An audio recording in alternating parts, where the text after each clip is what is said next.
Olá, meninos e meninas do 7º ano, professora Ana Flávia. E dando continuidade às nossas videoaulas de geografia, hoje iremos estudar as bacias hidrográficas. Fiquem atentos ao decorrer da nossa aula e façam as anotações no caderno que vocês acharem necessárias sobre cada uma das bacias que iremos estudar. Essas anotações deverão ser enviadas no CLES para que eu possa avaliar como nota de atividade. Prontos? Vamos começar. Para começarmos, vamos entender o que é uma bacia hidrográfica. Essa bacia ela também tem um outro nome, ela também é chamada de bacia de drenagem. Está caracterizada com uma região pela captação de água da chuva que escoa pela chamada rede de drenagem, ou seja, o percurso que a água faz, gerando riachos, córregos, ribeirões e os rios, seus afluentes e subafluentes. A bacia hidrográfica corresponde a uma área drenada por um rio e seus afluentes, ou seja, o percurso que ele faz. É importante destacar dois aspectos para a constituição, ou seja, a construção das bacias hidrográficas, que é a hidrografia e o relevo. São dois pontos que fazem com que ocorra o surgimento das bacias hidrográficas.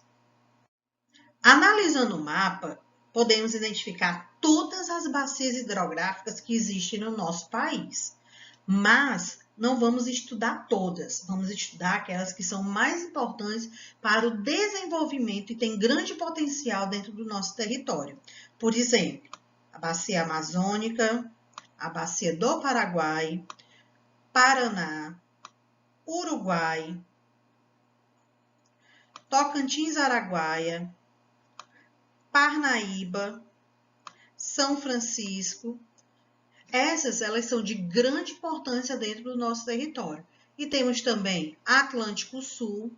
Então vamos entender cada uma no decorrer das nossas aulas.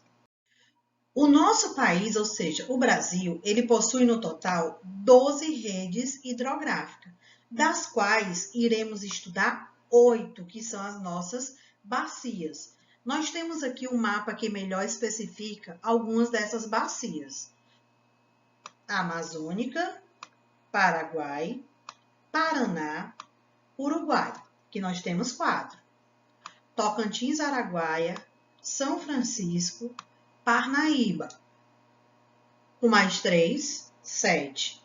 E aí nós temos a Atlântico Sudeste, que ela também tem grande destaque por conta da região Sudeste. Então, elas têm grande destaque dentro do nosso território. E para conhecermos cada bacia, cada característica, vamos iniciar agora com a nossa Amazônica, que é uma das bacias hidrográficas do país, considerada a maior do país e do mundo pela sua extensão territorial, pois ela não abrange só o Brasil, mas também pega países da América do Sul. Recebe esse nome posto com relação ao seu rio, que é o rio Amazonas. Nasce nos Andes peruanos, ou seja, é um rio que não nasce no Brasil.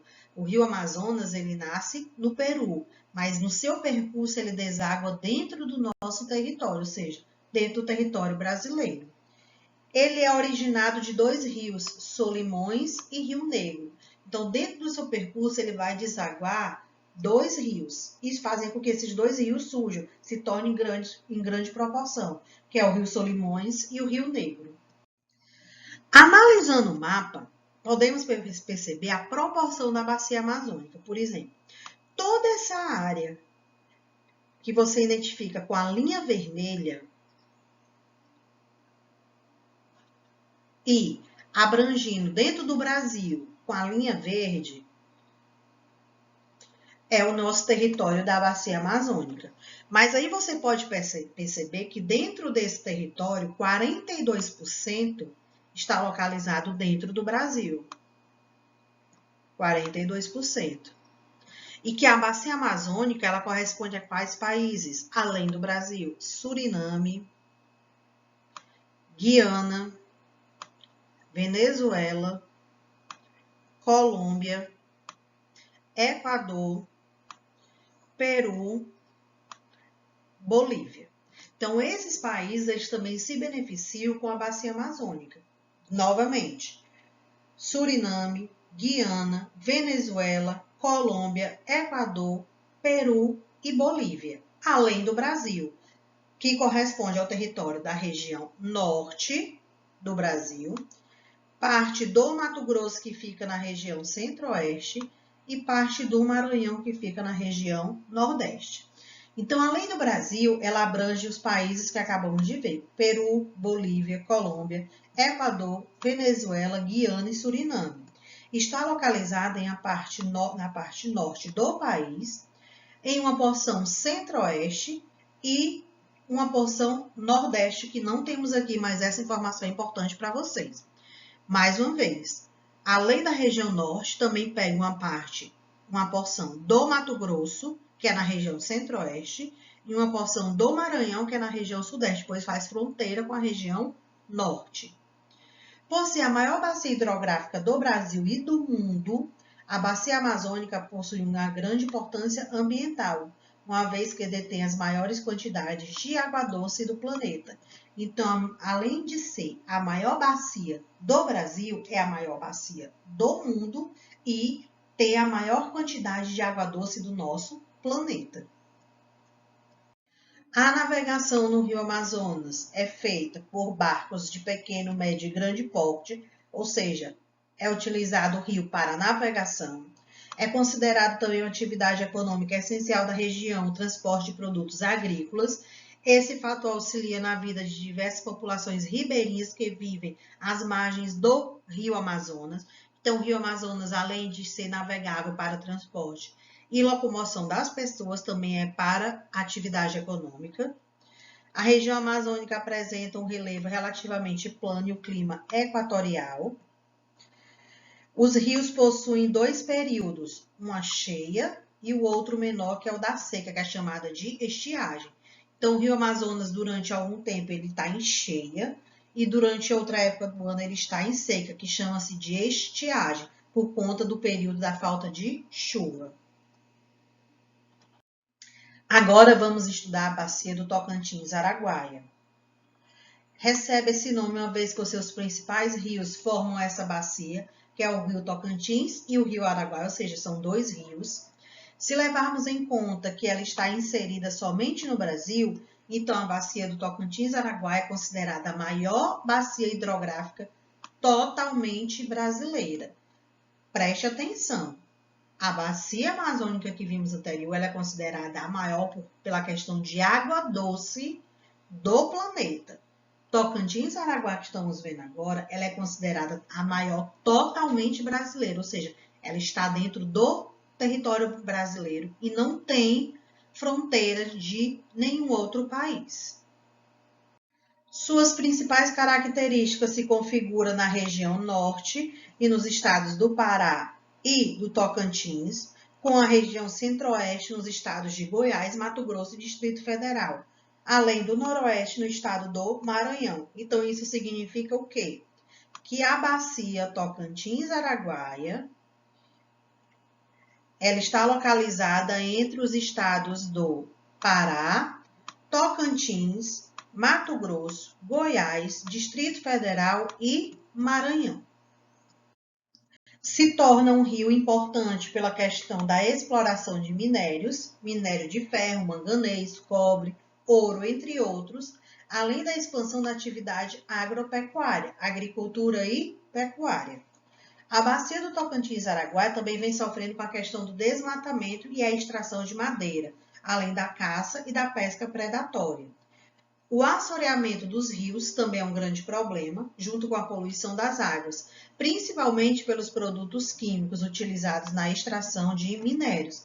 Então, a extração dos minérios, que gera a economia, renda dentro do nosso território, traz grandes danos para a bacia do Tocantins-Araguaia, que acabamos de ver. Desmatamento, caça e pesca predatória, ou seja, de forma desordenada, assoreamento dos rios, poluição das águas, tudo gerado pela utilização dos produtos químicos na extração de minérios. Chegamos à bacia do Rio Parnaíba. Vamos conhecer agora um pouco sobre essa bacia. Recebe esse nome uma vez que o rio mais importante é o rio Parnaíba, ou seja, o nome do rio dá-se em homenagem à bacia. Ele é chamado popularmente de Velho Monge, muito conhecido dentro do território. O rio Parnaíba é um dos maiores da região Nordeste. Ele nasce na Chapada das Mangabeiras, no sul do Piauí, e está dividido em 3 trechos: Alto Parnaíba, Médio Parnaíba e Baixo Parnaíba, ou seja, o percurso dele é feito em 3 caminhos. O rio indica a divisão também entre os estados do Piauí e Maranhão, ou seja, ele faz a divisão do estado. E ele é abastecido com os rios Lontra, Urriola e Água Quente. São os rios afluentes. E das suas principais características, nós temos o bioma que está relacionado com a Caatinga. Ele tem também um clima semiárido, que é um clima quente e seco. Os seus trechos ele encontra floresta tropical, vegetação litorânea e o clima quente e úmido, ou seja, ele tem 2 características.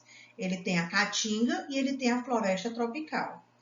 Ele tem também uma exploração desenfreada, ou seja, o desmatamento, poluição das águas e a expansão da agropecuária, além da industrialização, ou seja, atividades que geram economia dentro do nosso território.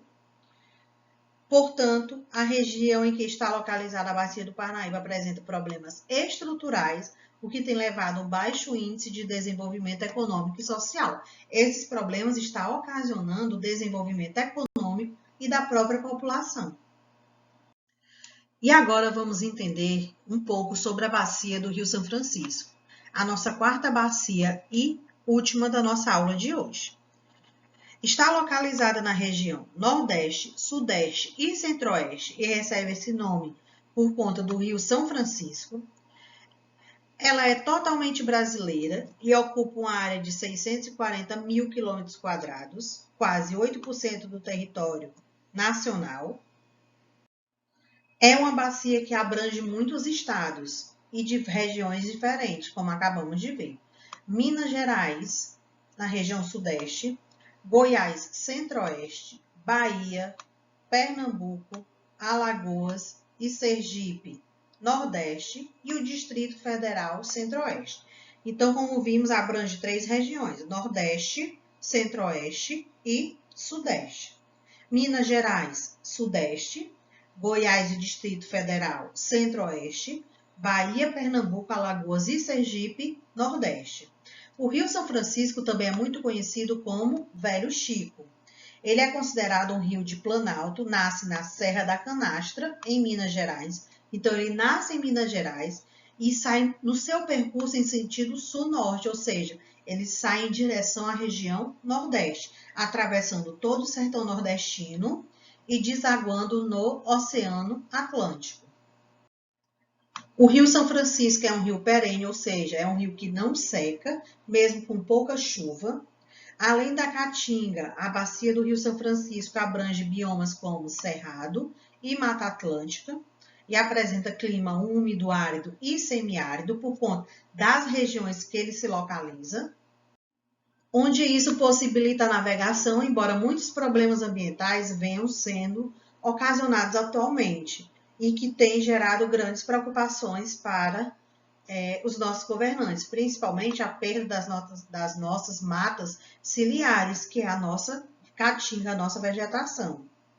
A expansão e a urbanização e a industrialização gera a questão do desmatamento, queimadas com atividades através da mineração, agricultura, pecuária e pesca. Essas atividades econômicas, elas geram grandes problemas para a nossa população, que são ribeirinhas e que fazem parte do sertão nordestino. E aqui concluímos a primeira parte da nossa aula, falando sobre as bacias hidrográficas. Espero que tenham feito as anotações necessárias e que vocês deverão juntar com as próximas anotações da nossa próxima aula, Bacia Hidrográfica, parte 2. Um cheiro no coração de cada um. Até a próxima e tchau!